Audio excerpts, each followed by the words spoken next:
Outlaw, Thanks for having me, guys. my favorite week of the year. Football season is back, and you got a big game Friday night. Oh, no doubt. Watson Chapel's coming to town. It's like Christmas Day. Anytime you get to strap up and hit somebody that's in the wrong color, you're excited. Your kids are excited. The city's excited. So Christmas Day is probably the best way to describe it. We're like a kid at Christmas. Coach, you have Nate Wall returning at quarterback. I remember you sitting here. You mentioned earlier, first day you took the job, you came by here, and you had mentioned, hey, we're going to throw the ball around. We saw that in the Ashdown scrimmage. Saw it a lot last year. Is the offense the same this year? It's evolved a little bit. You mentioned Nate Wall. Nate's such a great kid, great leader. The best way to describe Nate is he is a 5'9", 5'10" Tim Tebow. Nate has all of the characteristics that you look for whenever you want someone to be under center. He leads the team. He gets the offense right. And so because we have such a special kid at quarterback, we're able to evolve a little bit. So we'll have a couple wrinkles Friday night. Nice. Telly Wells, great addition. The video of his touchdown against Ashdown kind of went semi-viral, I guess, for our area. I mean, it has over 70,000 views. Great play. I mean, great vision. Made like six guys miss. Two of them hit each other. How excited are you to have him this year? Telly, I think the best way to describe Telly is he's a freak. You can't touch him in a phone booth. We knew that he was fast. We knew that he could jump. We knew that he was a hard worker, but you don't really get to see how elusive he is until you play against someone else. Because we're thud tempo, meaning we're not really driving to the ground, and so playing against another team, first time against Ashdown, I don't know if 12 guys could have tackled him, much less the 11 on the field. So I had no clue that 70 guys or 70,000 people watched that video. But when I saw it immediately, we started getting hit up by some college coaches on him. So he's a special kid. Like I said, you can't touch him in a phone booth. Yeah. Man, I want to brag on you a little bit. I went out to your practice, and you have an enormous amount of kids out there right now. When you took the job, I don't know how many kids you had in the program, but you had to have doubled the amount of kids that are in your program. So last year we finished up with around 49 players, and we had 3 seniors. And so 5A football in Arkansas, that's unacceptable. There's no way that you can compete. And so I want to brag on our coaches. They did a tremendous job on recruiting the hallways. It's high school is not like college where you can just go and recruit your city or recruit the state or the country. So you get what you get. And so our coaches made it a mission on getting the best players we could out of our hallways, and that's basically what happened. So we end up having about 115 during off season, and that trims down once you get in pads. And so right now we're rolling with between 75 and 80 players, and we have about 20 seniors. So massive difference from last year.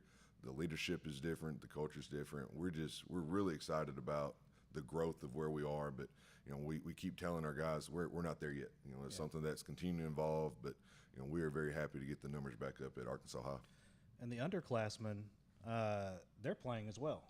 They are. So, we played a lot of sophomores last year, and we even played 2 freshmen last year. And so, those guys who played as freshmen, they're essentially juniors now.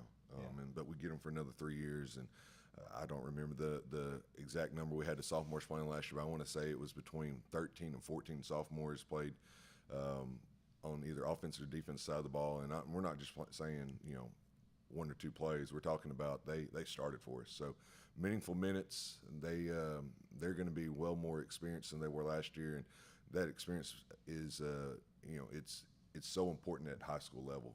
Because there's a big difference between playing as a freshman and then you're stepping over, you're playing guys who are 2 or 3 years older than you, essentially legal men you're playing against. So we're really proud of the effort and the guts that those young guys had last year, and the growth and maturity that they're have shown this year so far is pretty exciting. Coach, what does a kid like Cortland Loudermill do for your weapons like Telly and Nate? How does he help open that up? Well, anytime you have a special running back like Cortland, and the great thing about Arkansas High, he's not the only horse in the stable. We have Zephaniah Black, and we've actually pulled up a freshman, Tony Noble, Tony runs a 4.5 as an 8th grader. Now as a 9th grader, he's going to be special. Our middle school coach has coached for a long time, and he talked about, the last time that he saw a kid run 4.5, that guy's playing in the NFL right now. So the future's bright for Tony, future's bright for Zeph, and then everybody knows about Cortland. Cortland ran for about 1,000 yards last year on 8 games and 10 touchdowns. And so anytime you have a guy who is a threat in the backfield, the defense is wrong. So they either have to choose their poison of covering Telly, covering DeAndre, Burnell, or we're going to take the run game away. You can't take both away. So we're really excited about that. We're not a one-trick pony at Arkansas High. Gotcha. Coach, I saw the game move back to 8 o'clock.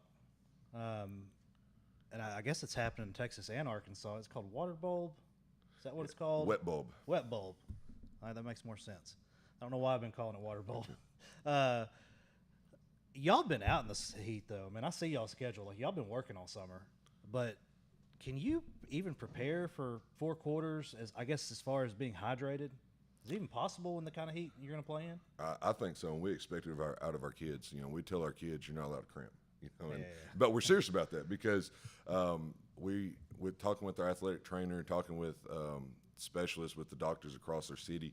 You can completely prevent cramping if you are dedicated to it. And so, we're talking about hydration days in advance, not just on Thursday night before the game. We're talking about eating right, staying away from the Coke, staying away from fried foods. And so we tell our kids, one of our big sayings is Leo, love each other. And so if you love your teammates, you're willing to sacrifice that Coke, and you're going to go with the Pedialyte or Gatorade on a Monday night, 5 days before you play. So that's the expectation. That's the culture we have out of our kids, and they're buying into it. So, I feel like we've prepared for it. We're ready for it. We tell our kids we're going to be mentally tough. It doesn't matter where we play, whether it's in the parking lot of Foam Pros or Alabama's beautiful grass stadium. Doesn't matter if it's 30 degrees outside or 115. We're going to line up and expect to win against whoever we're playing. So, we're prepared for the heat. We're ready for it. And so I think you'll see the dedication our kids have bought into since November, because Arkansas is the Wild Wild West. We don't have to stop. We've been practicing football since then. So, that's just something that we're blessed with on our side of the state to continue to do ball year round, and so we take advantage of it. I see you on Twitter talking about like how many kids like didn't miss workouts this summer and all that. Like, how do you hold this many kids accountable? It's got to be tough. Well, we have high standards, and so we tell our kids, we love you, we care about you, but if you mess up, you have consequences to it, and so. We talk to them about those consequences, and we explain to them, this consequence is not because we hate you. It's not because, we're mad at you. It's consequence because we love you, because we know what's good for you. We know that, it's important for you to show up. And I'm a big believer in, showing up to practice. If a kid does that every day, he's going to be a great worker whenever he graduates. And so, if you're a person who is looking to hire somebody, hire an Arkansas High football player, because they're already going to come to you matured. They're going to come to you with a great work ethic. They're not going to miss. They're going to outwork everybody, and they don't miss. And so that's something that I think is pretty unique to us. I was talking to some coaching buddies the other day, and he was complaining about we've had 15 or 20 guys out. So, guys, we have 77 or 78 of the 79 or 80 guys every single day. If somebody misses, it's an emergency. They know the expectation, and again, it's something that we've instilled in our kids with. If you miss, you hurt your team. And so we have guys who genuinely care about their teammates more than they care about themselves, that doesn't happen anymore. You see on social media, you got to get yours. True. And so our guys have bought into loving each other, caring about each other, and understanding that our decisions, our actions directly impact someone else. And so I think because of that, our kids are going to be great fathers, great husbands, great workers when they grow up, because they have people depending on them now. And so whenever they are men, they'll already have the experience. That's awesome, Coach. Now, Coach, you say you're up 30 kids this year. What does that do for your depth? With you having to play all the younger kids last year, you may have had some depth issues. How much quality depth have you brought to the program? I don't think you can measure it. Last year we had 5 or 6 guys playing both ways, and again in 5A football. This year we don't. When you have a guy that you've already mentioned, special like Telly Wells, if we're going against somebody that has a receiver that is special, we may just throw Telly out there. Hey, go cover that guy. Go shut him down. And so we do have that option, but now we're completely split. And so practice, we're able to be in more depth with our practice. We're able to be better conditioned. We're able to go even faster than we were last year. And so I think you're going to see that come Friday night. It's always fun whenever you watch and you're snapping the ball before the chains are set. That's our goal. We want to snap the ball before the chains are set. Our goal is to make the refs have to slow us down. So we want to play fast. That gives us that advantage. And then, when you add 30 or 40 more kids, you're adding more football players, which, in return, you'll end up getting 2 or 3 guys who are really good, like special good. And so we've ended up doing that. And, it's just, I don't think you can measure how awesome it is to have that many guys out. Yes, sir. Awesome, Coach. We appreciate your time. Best of luck this season. Good luck tomorrow night. Thank you. Go Hawks. Let's take a quick break. We'll be right back.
We're back. Ben Watts with Texas County Friday Night Lights, defense coordinator Trent Wilson of Arkansas High, and Morgan Smith of Texas County Game Day. All right. Thanks for the introduction. Thought you were gonna quit talking. Oh, my bad. Well, I'll lead off here with Trent. Just want to kind of talk about your defense a little bit. Want to start off. Who are some of the leaders you have on your defense for 2023? Well, Myquan up front. Myquan Traylor's definitely one. He started all year last year as a junior. Unbelievable kid, works extremely hard. He's going to be a guy that the kids kind of look up to, that works hard in the weight room every single day. And then we've got Ronnie Kinley and Christian Roberts, who are obviously they're younger guys, and but they lead by example. Great kids, extremely smart football players. Those kids look up to them. Cam Holloway is one of our seniors. And then Malik Dangerfield. Malik Dangerfield is, played last year as a sophomore. He's grown a foot. Looks a lot better physically. Had a great offseason. And those kids look to him, back there on that back end. But we're really excited about those guys and looking forward to the season. Good deal. Defensive line in that scrimmage was in the backfield like every single play. Yes, absolutely. You got some dudes up there. We do. We're very fortunate. We got Kent Griffin. He came over, and, he's a physical specimen. And he's worked his tail off. He's going to anchor that nose for us. And then Lawson Wright did a tremendous job the other night. And we're deep right there. That's probably our deepest spot at defensive line. So we can rotate those guys throughout the night. And Charlie, he's another one we can bring in, Charlie Crabtree, and some of them other guys that can come in there and rotate. And I think they're going to do a heck of a job for us this year. I'm excited. If I was going to be deep anywhere, I'd rather be defensive line. Almost. That's the one place you want to control. Yes, sir. Now, a kid like Lee Smith, how's he fitting in this year? I tell you what, he's a great kid, number one. And the kids enjoy being around him. He works his tail off. And he's done a good job for us. So he's going to start out there at outside linebacker for us this year. And he's developed and he's improved every day. And we're looking forward to exciting season for him. And I think he's enjoying it a lot. I think he's glad to be back out there on the football field and playing with the boys. And the kids have kind of rallied around him. And he's going to be fun to watch. I'm excited for him. Now, who are your leaders? The guys that really get it going on defense and hold the team together, call your plays. Well, Ronnie Kinley's going to call. He's going to call the defense. Excuse me. He's going to call the defense, and then Cam Holloway is probably the ultimate leader. Everyone, he's the more vocal guy that's flying around the field all night, and everyone kind of looks to him as that senior, that's going to be flying around and laying the hat. And so Ronnie's going to be the one lining everybody up. If we kind of walk him down and give some different looks, Christian would be that next guy, but Cam's definitely the vocal guy. Gotcha. Let's run 4-3 defense, right? We're 3-4. 3-4. We're 3-4. I guess I wasn't paying attention as much as I thought I was the other night. We're Oh, your 3-4. defensive line was back there that much with 3 of them? Yes, sir. Maybe that's they what put it is. four. They were back there every play. Do you ever switch it up, or y'all stay 3-4 all year? I mean, depending on who you're Well, playing. 3-4 is our base stuff, but we'll give you some different looks depending the game plan that week. We may make some adjustments, but week to week. But we're a 3-4 defense, and we try and fly around, and we just coach our guys up the best we can. And we're very, very fortunate. We've got a great coaching staff on the defensive side of the ball. Tyler Pascal, Todd Crum, Jalen Holloway. They do a heck of a job for us and work their tails off for those kids. And so, I'm excited. I'm excited to get this thing rolling. Y'all must have some really good linebackers. Linebackers are, with Christian and with Rodney and Lee Smith and Cam Holloway. We've got Jackson Cannon, Landon Graves, Tucker Seal. That's a spot that we can rotate some guys in as well and stay fresh. And I think they're going to have a heck of a year. Awesome. Now, are there any games that you circle on your schedule that's going to put you in the playoffs that you really are pointing to? We don't point to any specific game. We're going to take it one game at a time, and we're looking forward to turning them loose on Friday night against Watson Chapel at home, and we hope there's a big crowd of Arkansas High Razorbacks there to watch these kids perform. They've had an unbelievable offseason, and we're going to take it one game at a time. We understand that once you get in our grueling 5A South Conference, every single game's important. And we're just going to take them one at a time and hopefully find a way to scratch and get in the playoffs, and that's the goal. But we're going to lock in on Chapel. We're ready for Friday, and I know the kids are too. And they're a very solid team, aren't they? They're a solid football team, and they've made some adjustments offensively this year that we didn't see last year. And Coach Moody's been a coach for a really, really long time at Watson Chapel, and he's done a really good job with them over there. And I think they've got a young football team. They've got some young guys out there, but they definitely got some dudes that look really good. They're going to look good in pads, and I know our kids are excited just to get after it and get out there and compete on Friday night. And they're 4A this year, correct? I believe they're 5A. They're 5A. Okay, Yes, sir. They're 5A. Yes, sir. They used to be 6A, I think, and then they bumped down over the years. But Coach Moody was an old school, he's an old school guy, and coached at Little Rock McClellan for a long time. He was one of the few guys to beat Pulaski Academy, years and years ago. And I know he's doing a tremendous job over at Chapel, and we're looking forward to competing against him Friday night. Good deal. Coach, I guess since y'all run this hurry up offense, does your game plan, do you have to kind of factor in, you see in college, everybody's going so fast now. Let's say Oregon mid-2000s, they're running these defensive linemen just in and out constantly because they're trying not to keep them out there for so many plays. Does any of that happen in high school football for you? Well, for us, we hope our guys have had such a tremendous offseason. We work our guys' tails off. So, they're in shape. They're going to be in shape, and we expect those guys to stay on the field, the majority of the night. Now, there's times, we've got some depth that we can rotate some guys in if needed.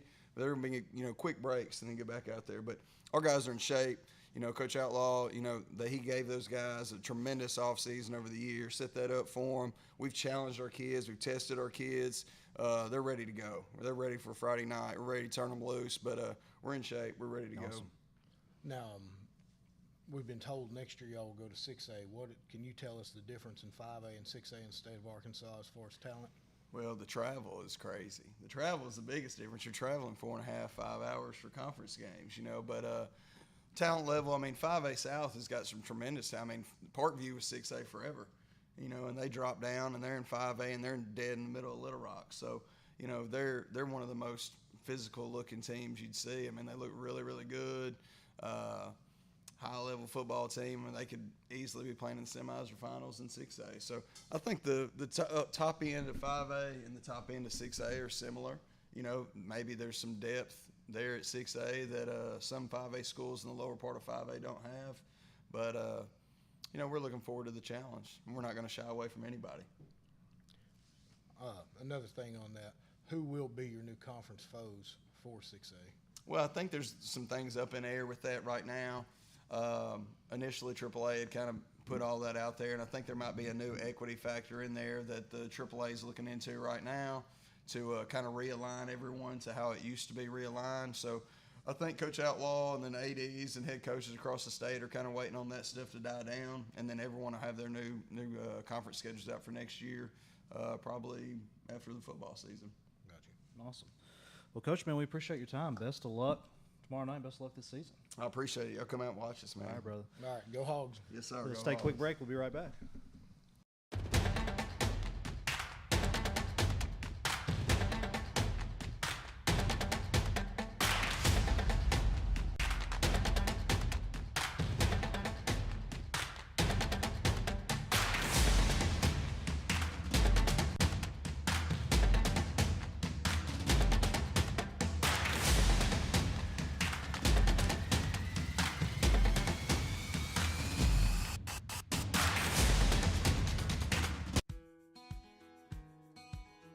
You've spent years working hard to create your financial security. Reward yourself with a checking account designed specifically for you by a bank that shows you the outstanding level of customer service you deserve. With State Bank's Elite Checking, you can qualify for a competitive rate of interest, no monthly service fee, free checks, and superior customer service. Let State Bank be your bank for service, relationships, and living life to its fullest. What's it like at Texarkana College? Life-changing. Starting here means you can go anywhere. We offer student support, student life, dual credit, and hands-on training. And now you can enroll anytime. We'll help you start your future at Texarkana College. Get started by visiting us on campus or online at texarkanacollege.edu. Your future starts here.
We're back. Added Jay Davis. How you doing this morning, Jay? Doing well, ready for a few days of football. I am too. Football starts today. We even got college game Saturday. I don't know who. Oh, yeah, I do. Notre Dame's playing Navy.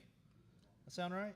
That sounds right. I know that there's going to be a lot of men probably in the doghouse after this first weekend, spending that much time on the TV watching sports. I mean, it's just time. Like I tell people all the time, the day after the NBA Finals till football starts, and I don't mean like practice, till football starts is the most terrible time of the year for me.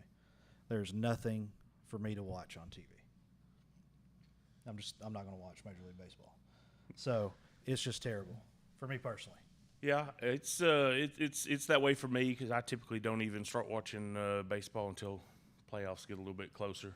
I guess I grew up with maybe Reggie Jackson tearing up some Octobers that sort of made me wait until then. I watch playoff baseball, and I really don't watch the NBA until the playoffs. I mean, I'll keep up with it on like ESPN, but I don't watch full games or anything anymore.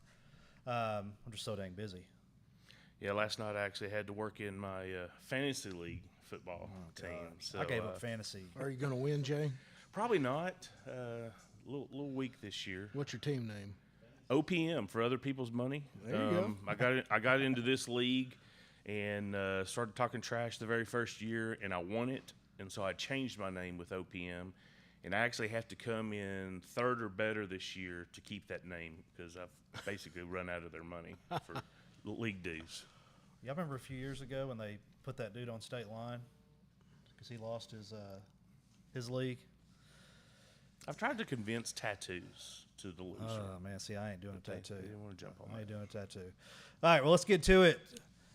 Game of the week, not only in our area, but possibly state of Texas, Hooks Harmony. And a lot of people are excited about this, but evidently not Buddy Shelton. He decided he wasn't excited enough to be here this morning. I don't know how a real Hooks fan could miss the show today. Especially with a top 10 matchup. You know, here's the deal about Buddy's a fair weather fan. You know, he's going to be in it when it's great, maybe not so much when it's not. I mean, you know, I just don't know how he isn't here today. I mean, just let down Hooks Nation. Yeah, I mean, he switches from blue team to blue team constantly. I know, same county. Yeah. He may be coming to Pleasant Grove. He sent me a friend request this week, Facebook. So. Oh man. So basically, Buddy's out here up for recruitment, is what I'm hearing. I believe so. Buddy Shelton. We don't Well, recruit in high school. I'm gonna send I'm gonna send the good people out because Hooks people are great to me. I like going to Hooks events. They're always nice to me. I'm always excited we're there to do stuff for their kids, and you know, I'm gonna let them know that Buddy Shelton might not be a real one. I'm going to agree with you, Morgan. Yep. Well, we'll see what they have to say. I'll holler at Birdwell today and let him know. But in all seriousness, this is a great game. No, this is going to be one of the biggest games that I look at this weekend. I think that Hooks is going to be able to really determine what they're going to be this remainder of the year. Harmony's coming in as a favorite. Who cares? I think this game is one of those where it really doesn't matter, you know, who the favorite is. They're both going to get after it. What's Texarkana Friday Night Lights line on this game? Harmony by 8. That's actually Pigskin Prep, but Okay. Harmony is favored by 8 points. I just find that all right. So Hooks beat Harmony week 1 last year. Yes, Harmony beat Hooks in the playoffs. correct. And Hooks was actually an 11-point favorite in that playoff game. Okay. I just don't. Harmony returned 17 returning starters or returning starters. 17 starters.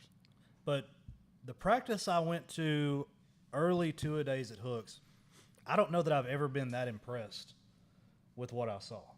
The way they're operating, not only their practice reminded me of a college practice. I don't really know how to describe what I saw. I just haven't seen it before, where the way they were operating, and it's not like they have 150 kids out there. I mean, it was just varsity and JV, and the way they're operating, I don't know how a 3A school, if Basinger's on his game, is going to stop that passing game. Because, I mean, here's the thing. If you go to, like, let's say Duncanville's got 4 defensive backs. Like, they're going to find 4 defensive backs. But does Harmony have 5 defensive backs is a question. I can't imagine they do. Harmony's probably been playing 5 to 10 kids both ways. And, you know, when I look at this game, what I see is Hooks is superior at the skill position. Okay. They've got 4 to 5 kids. If they go 5 wide and put Keyshawn out there, I just don't feel like Harmony can make enough plays in the secondary to stop Hooks. And with the addition to Keyshawn at running back, and the line is, I mean, they look like a 4A Division I line. They've got 2 new kids that have come over from other schools, moved into the district that'll start on the line there. That could start for many of our town teams. Yeah. And I do think that is going to be the key to Hooks if Basinger can stay upright. And I do expect the improvement from this offensive line to be able to allow them to do that. And, you know, once he's able to get that passing game, I think they close it down with tremendous running. And if they open that passing game up, they open the passing game up, Harmony's going to struggle. They're going to hand it to Keyshawn. They're going to hand it to Dontarius Coulter, and I think Hooks is probably going to win going away a little bit. I picked it closer earlier in the week, but the more I look at it, I just don't think those kids at Harmony going both ways are going to be able to hang. Well, I mean, Harmony's obviously a good football team.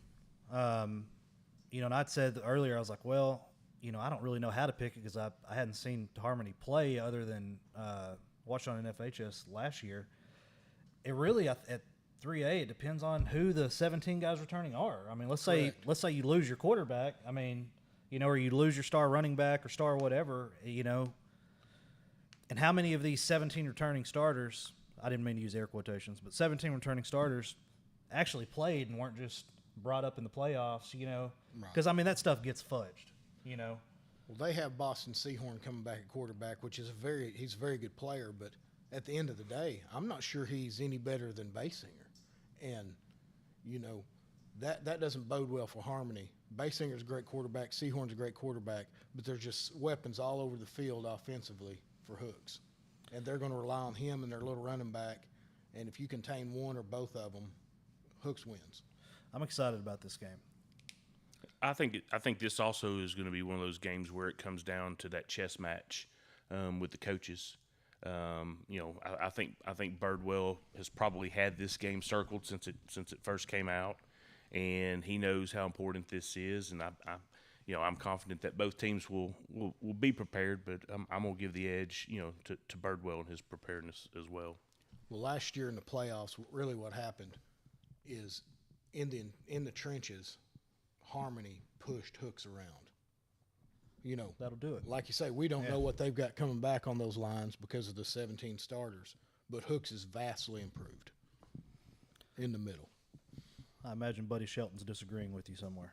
Well, there's no way he would allow me to say they got bullied in the playoffs. Well, since he's not here to defend himself, and no telling which blue hat he's wearing this morning, who knows? But I got Hooks in this one. This is, huge game. Not really playoff implications at all, but and like you said, it kind of tells you where you're at early, but it doesn't tell you where you're at late, obviously. If Hooks comes in and wins this game, Hooks is, they've got to be right in the middle of the, late round talk for 3A D2.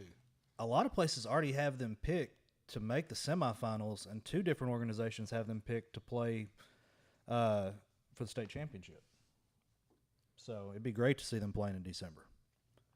Let's move it along. Let's go Mount Pleasant.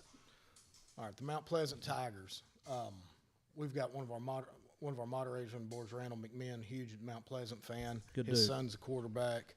Mount Pleasant hasn't had a lot of success over the, past 25, 30 years, but this year, Mount Pleasant brings in, 3 kids with, college offers, possibly 4. You've got Randall's son, Mason McMinn. You bring him to Texarkana, he's starting for at least 3 of them. He's that kind of kid. He's got wheels. He can sling the ball. He gave PG some fits. Yeah, he looked good in that scrimmage. You've got Antez Jeffrey, who has recently committed to Texas A&M Commerce. He's a speedster.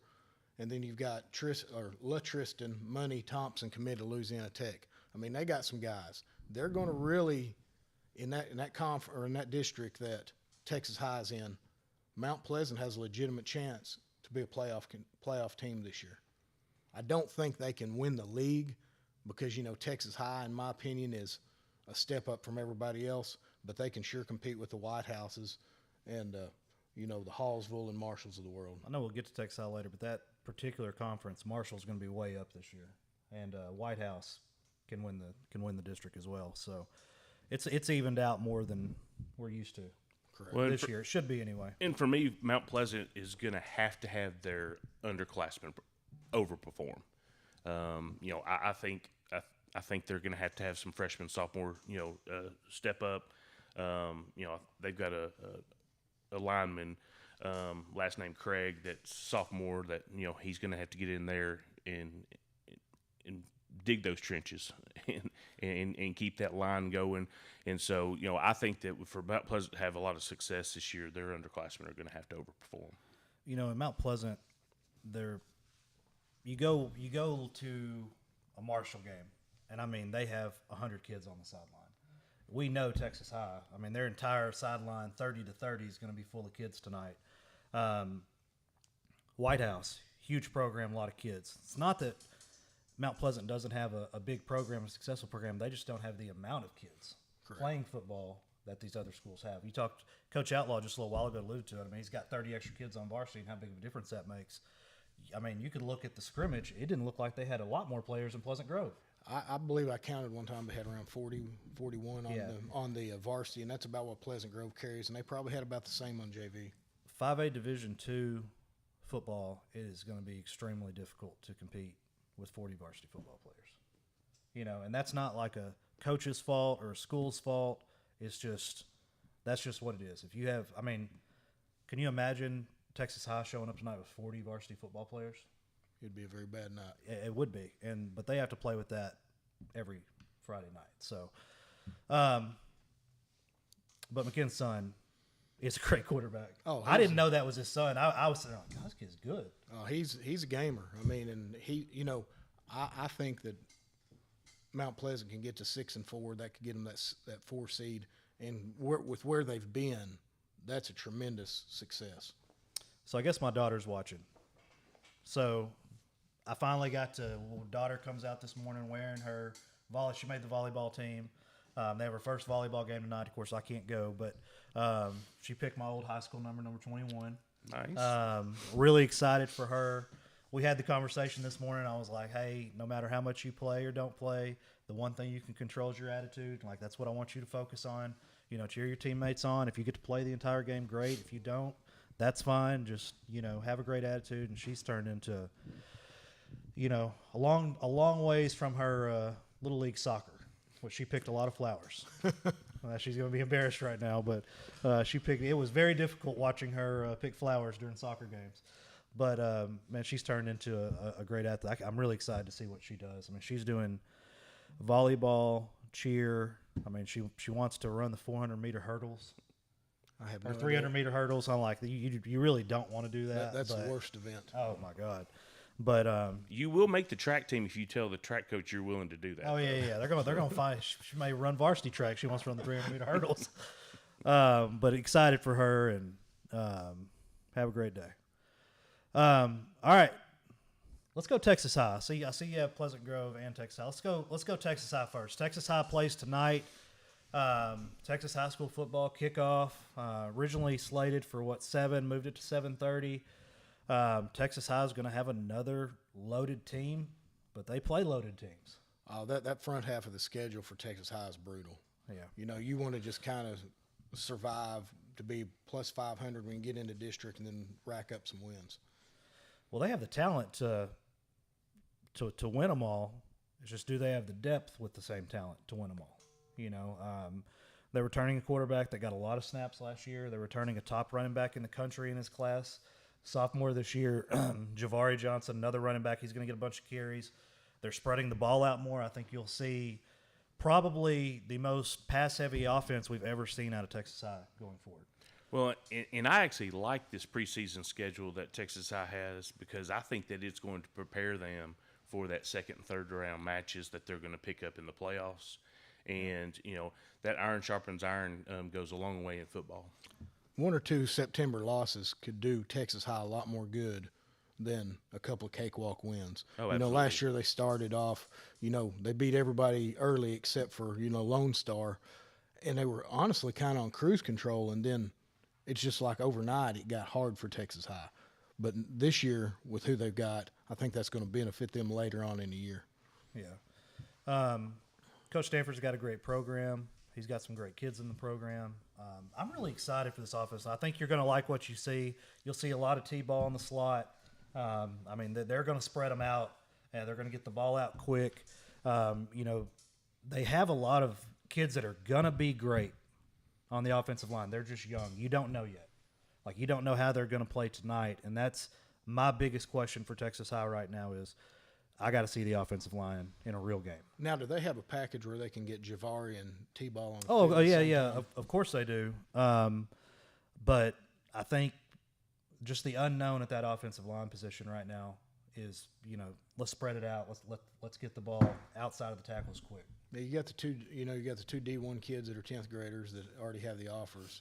Haven't played a varsity snap. You know, let's keep that in mind. So, well, let's see that they're going to be Division I players, yes, but we got to see it tonight. Right now, and I'm excited to watch them. Who else do we have in the line for them? Are they upperclassmen? Or? Yeah, I mean it's I think one senior and the rest are. Yeah, so Future's bright. Yeah, the future's definitely bright, and and everybody's like, next year's the year, but Coach Stanford, no, this year's the year. Let's do something this year. Let's figure it out this year, but it's going to be an exciting season for them. Like I can't tell you how excited I was to wake up this morning and know we have football. Well, it's the best time of year, like you've said. And Texas High, I mean, they're going to put on a show tonight. If you're not doing anything tonight and you want to experience Texas high school football, no matter where you live, friends or family, tell them come out to a Texas High game. I mean, it is going to be a show. I mean, the fireworks pregame. Billy Lavender has one of the best entrances to a team coming out, probably in the state. And game day, we'll have it live for you. Brian Bolt, Jeremy Harrelson, and Billy Lavender will be on the call tonight. You can watch from home, but I would love to see everybody show up tonight. I know it's going to be hot, but show out. I mean, come out. The band is great. The drill team is great. The cheer. I mean, it's just I love everything about high school football. Yeah, I actually saw Billy and Brian doing a little prepping last night, so they're geared up. And They were prepping hard. I hope they remember everything they talked about. Billy's excited for another season of Texas high football. Yeah, Texarkana Friday Night Lights, Eddie Hackelman, he gets the royal treatment by being in the press box tonight. Oh, was he in the press box? So he didn't say nothing about the press box. He said he wanted to be on the field. That's different. That's a different pass. He said he likes that AC. Well, there's a different pass for that one. He didn't tell me that. I think the next few weeks there's gonna be a lot of people that like that press box. It's gonna be a little warm. See, I'm just not a press box dude. I might come up at halftime and get something to eat, but typically don't. I'm just not. That's not where the action's at. Yeah, I like it down there in the field. I like hearing Coach Stanford say wild stuff. I like hearing all the coaches say wild stuff. You're hot, but you'll miss all of it. Yeah, I mean, listen, I'm not even gonna do my walk/jog today because I know I'm gonna lose 5 pounds tonight on that sideline. Pregame starts at 6 tonight. Game day will have 2 streams. We'll have the pregame starting at 6, and we have a great lineup. The superintendent will be on there. He'll talk about what is it called, bond. Yeah, they have a lot of building projects going on. Yeah, they'll talk about the building projects. Coach Stanford will be on. Dr. Matt Young help us start a game day. He'll be on the entire time. Greg Gold, you probably have never heard that name before at AU Concepts. He designs all these cool helmets you see, not only in our area but across the state. He's the one that designs them. Texas High, every variety of helmet they have. PG, same thing. I think he. I don't want to get it wrong, but he does a bunch of the schools. But I know he does Texas High and PG. He did Liberty Ilo's helmets a few years ago. Does amazing work. His business has absolutely exploded. And he's going to be on there with us tonight. Not only tonight, he'll be on tomorrow night in Royce City. Yeah. To talk about some of the stuff he's doing, how he does what he does. And I love seeing people do great. And it's one of those things, I've always remembered it. Somebody's like, the guy you know that does the oddest things in life probably makes the most money. And I don't know what his pocketbook looks like, but it doesn't matter because I know he loves what he does. So he's got a niche market. Oh, he has a super niche market. And let me tell you, it's his niche market. Nobody else is getting in it at this point. Well, if you look at today's athletes, that helmet is a big deal for them. Absolutely. And the days of just having the plain white helmet with maybe a number on it or a plain white helmet and just the logo, those days are gone. I mean, the metallics and, the reflective and the different logos throughout the helmet, I mean, it's just sharp. And, I mean, he's creating a little bit more pride for those players to strap on each weekend. It's a personality for each school also. Yeah. I mean, total customized. I've gotten to the point, I'm not even going to joke, I can look at a helmet and tell if it's his or not. Like, he has a certain style, and I'm not saying he can't get out of his comfort zone, but his comfort zone is so cool that, I can look at a helmet and tell, he probably did this helmet. Yeah. Like, nobody else, a coach who coaches, let's say the offensive coordinator, is not going to be like, hey, he's not going to have that same style and the flair. And then we order the same helmet stickers for us, like our game day MVP stickers and stuff. I'm telling you, I have them on the blender shakers. I put them on there before, and they've been on there 3 years. They still look perfect. I mean, you can take them off, put it back on. I mean, they're the highest quality you can possibly get. I mean, but excited he's coming. He played at Oklahoma State, was a running back there. Not only just played, was a great running back for Oklahoma State. And Texas high school football has been good to him. He's broke into the college ranks. He did an Oklahoma State helmet last year, one of their alternative helmets. And just excited to see great people do good. Now, he lives in Austin. That's the only thing I hold against him a little bit. But let me tell you, if you know any little kids in Austin who play Little League football, they want to play on his team. He decks them completely out. It's awesome.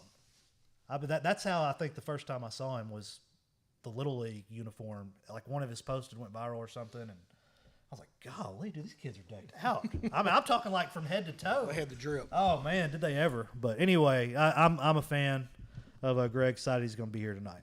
Didn't mean to go on a tangent there. But anyway, Texas High tonight, come out, get there early. It's going to be, they moved the start time back to 7:30 because of the heat, not the water bulb, the wet bulb temp. Wet bulb. And come support, because, I mean, you got kids out there who are going to be in full uniform. And I'm not talking about football kids. I'm talking about band, cheer, drill, I mean, they're going to be just as hot. But come out and support. Let's switch it over to the number 3 ranked Pleasant Grove Hawks playing Brock, who lost in the state championship game last year. And I tell you, like, I have a lot of respect for Brock. You get on the forums and people are trashing them a little bit, but I like these schools that play games they probably can't win. Not saying they can't beat PG, but it's extremely unlikely. And ended up playing for a state championship because it wasn't just like they played a bunch of really they played up every week. They started out playing all 4A schools and went 1-4, and then they went on the win streak, losing the state finals. Yeah. But Brock honestly runs into some problems like Pleasant Grove. Nobody in their area wants to play them. Yeah. And so, you know, they went out. They had Hershey last year. They had us. There was a couple other, you know, highly ranked. Oh, Wimberley. They played Wimberley within 7 points, and Wimberley got thrashed by Carthage in the finals. I mean, they play a man's schedule. I feel like in 4A Division II, and I know they can't do it, but it's so frustrating. And not really just that. We watched some bad football last state championship week. No. And I don't mean like bad football. I mean like we watched some very one-sided state championship games on national television. I feel like they need to switch the 2 regions, and I'm not even going to say them, but they need to switch the 2 regions that we know have the best football, and they need to put them on opposite brackets. And they don't. They've got it. And like it's like they won't do it, but then we have Wimberley, and let's just be honest. Wimberley is probably a good football team for their area, but they would come up here and be extremely average. They would be 5-5. Yeah, and we keep having these state championship games that it's like if you make it to state, you win. If you're from our area and you go to a state championship, that's a give-me game. Well, your regional and semifinals, your de facto state title game. And that's been said for probably the past 5 or 6 years easily. Aledo Longview was a state championship game in 5A Division I. Aledo, I mean, they could have beat that team by 80 points. I mean, it was over mid-first quarter. I mean, there was no way that – I don't even remember who they played. But mid-first quarter, that game was over. Well, here's the irony talking about that. You look at it 3 years ago, I believe. Gilmer and Carthage played in the state finals. Then they decided, we're going to move this back around, and we're going to put everything over on one side. They had it right at one time, and they decided to change it. And I know there's a lot of politics that go in that. And I'm sure those schools out there are like, hey, if y'all do this, we're never going to get to play for a state championship. And, there's got to be some sort of buddy system with that. I mean, I know everybody's going to say there's not, but I don't know how there isn't because it doesn't make sense. Like if you watch high school football, and maybe it makes sense if you factor in all sports. I don't think they are, but if you're factoring in all sports, all right, maybe you got me. But if you factor in the one thing that we know makes the UIL the most money, it does not make sense because you're packing out a stadium to, let's be quite honest, for some bad football games. Right. Well, here's the deal. How many tickets you going to sell for Geronimo Navarro and Carthage versus Pleasant Grove and Carthage? Yeah. I mean, but if they do that, Geronimo never, ever, ever is going to play for a state championship. But it's like it shouldn't matter. Like at the end of the day, you should want to give your fans of Texas high school football, not only locally, but nationally. This is what they see nationally. People are watching 1-2 in these 3A games, and it's just so lopsided.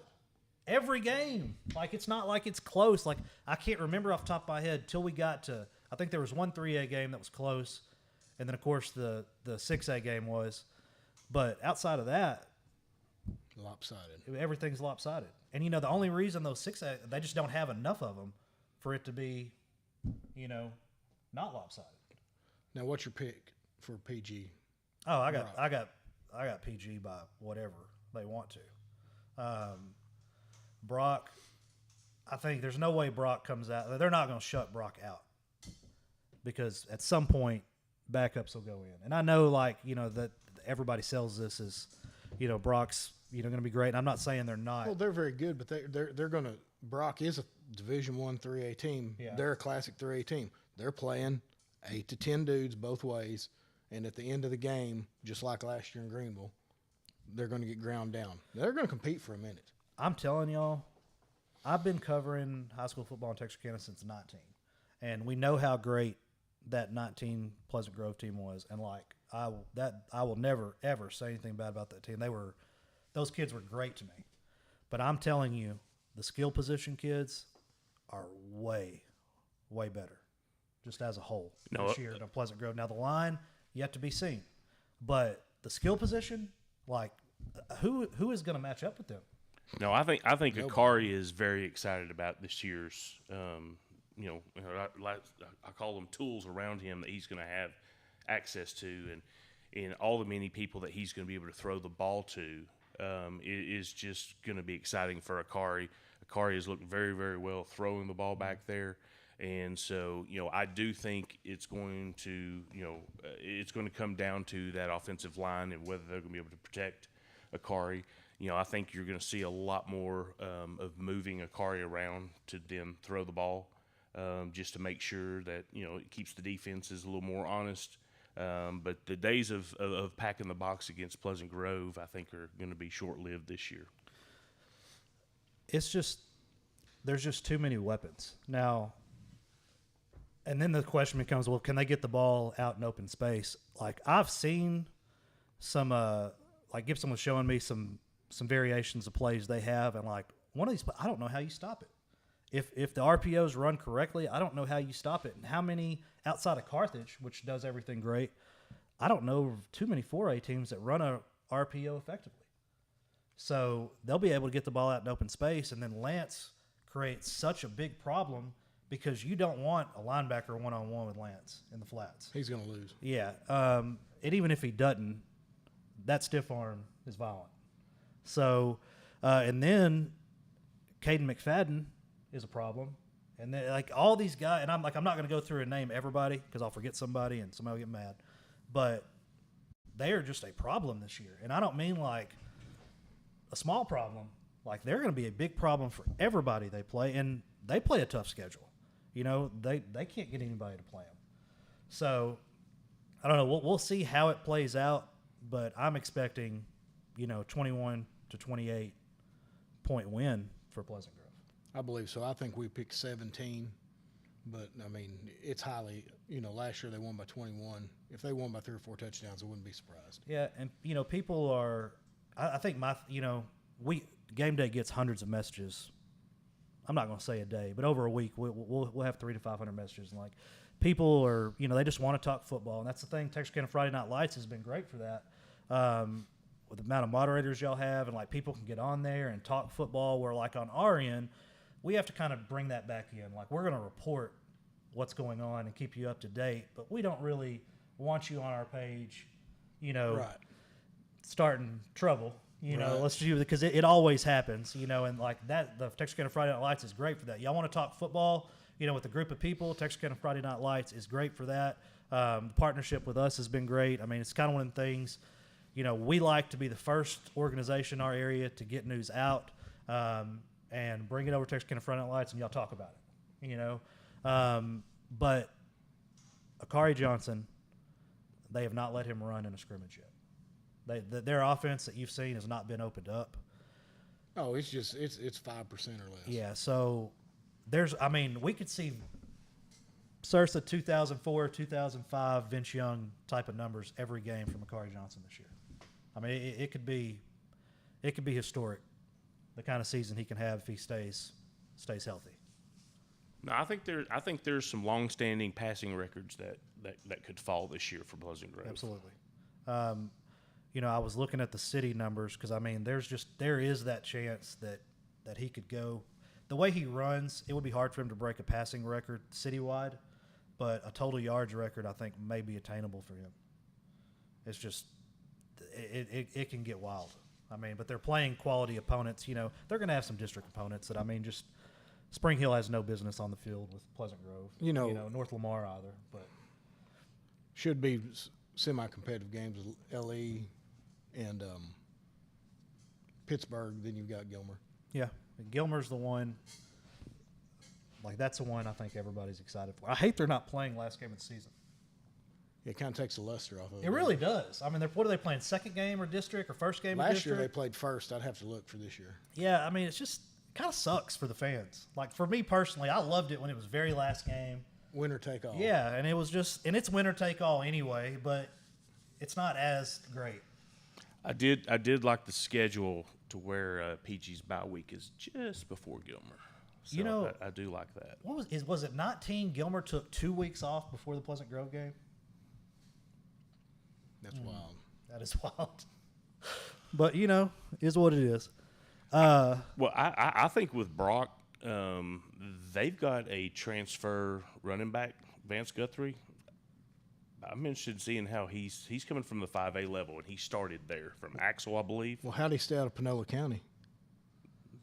That's a good question. I'm not being nice. No, you're not. But I mean, I think I think that Brock is going to be able to run the ball.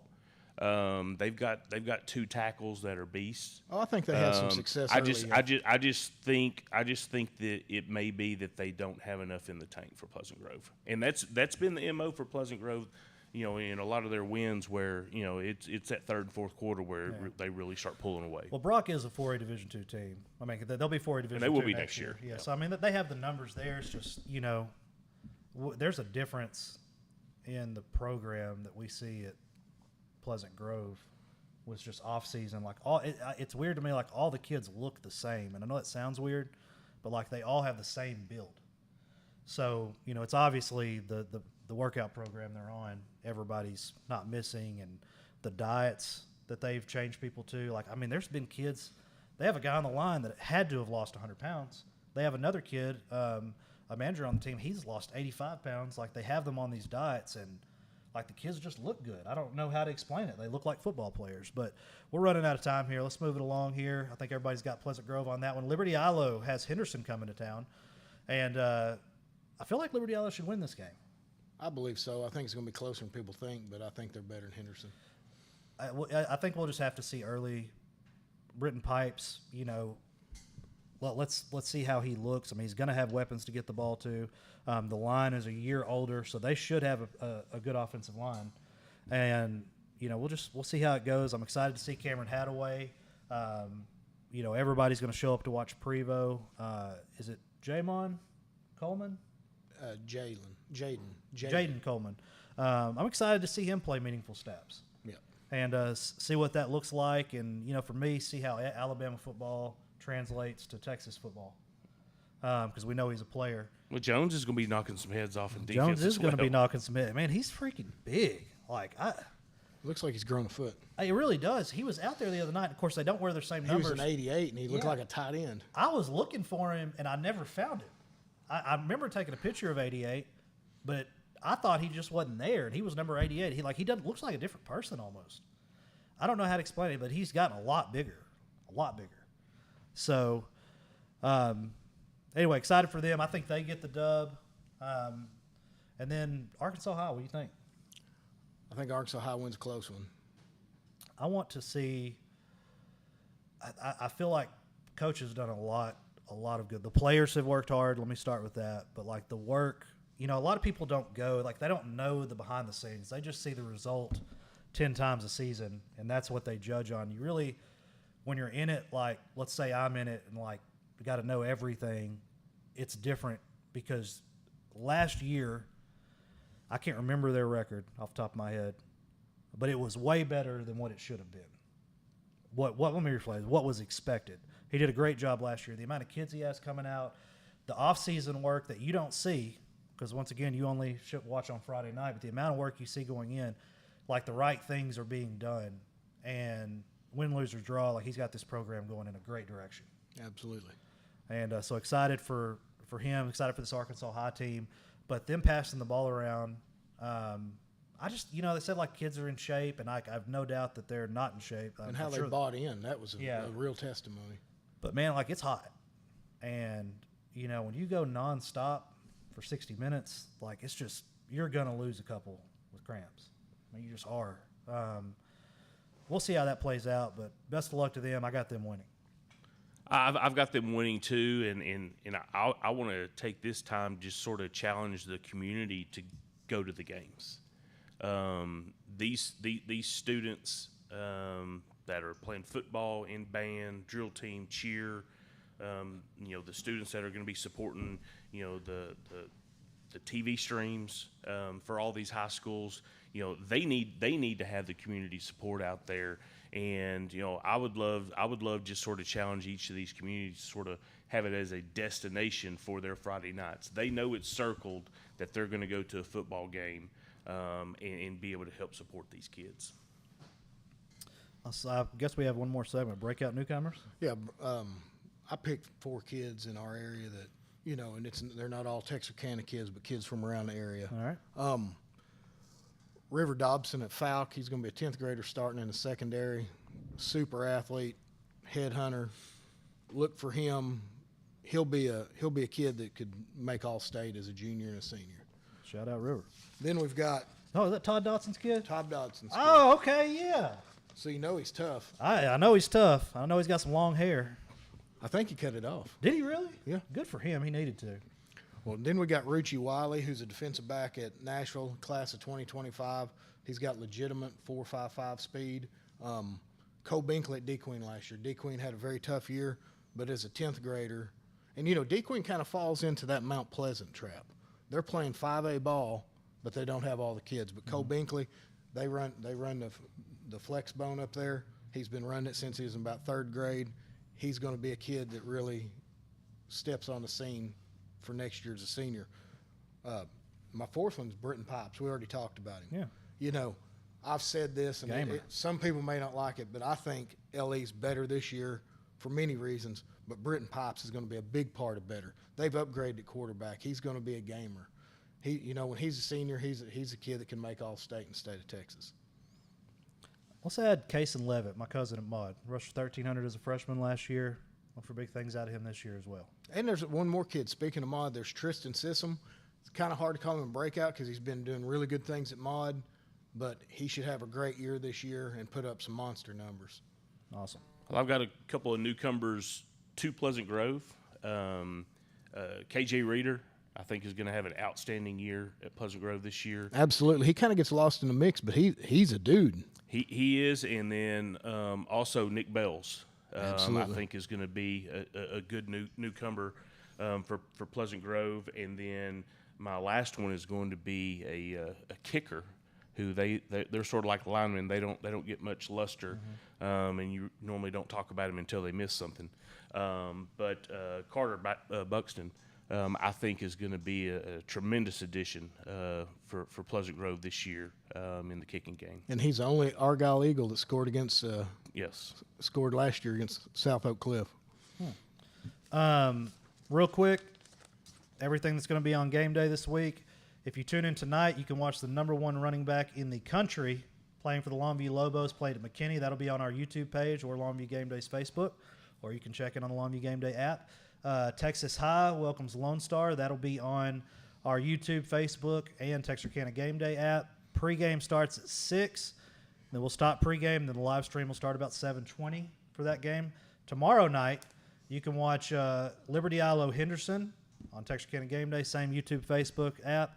And then Jay and Matt Fry will be calling Pleasant Grove and Brock at Roy City. You can catch that. Same thing, YouTube, Facebook. So we have great week of football for you. Great couple days anyway. Please tune in. We'd love to see you at the games instead, but please tune in, support our sponsors that support our kids. Guys, anything? Well, after episode 2, I want to say thank you, Morgan. Thank you for Jay for having us on here. We're loving the partnership. Awesome. If we could get Buddy out of bed. Yeah, Buddy, we just got to do it one more time. I don't know if Buddy's feeling the heat, being day before game day. I'm not sure, but Buddy, he's such a bandwagon fan. Is it a hornet or a dragon on his bedspread? It may be the nervousness. He may be scared of Harmony. Yeah. Who knows with Buddy? We'll have to see. I hope he comes to the game Friday. Oh, that would be terrible. If you don't show up on Thursday, who's to say you're not going to show up on Friday? Might be sick tomorrow too. You don't know. He's just Chris Looney. He knows it. Old Buddy couldn't even show up. You know what it was? He couldn't find the right blue hat. That's right. That's probably what it was. I bet it had an R on it. Maybe. I don't know. We'll see. Anyways, appreciate y'all watching. We'll catch y'all next week.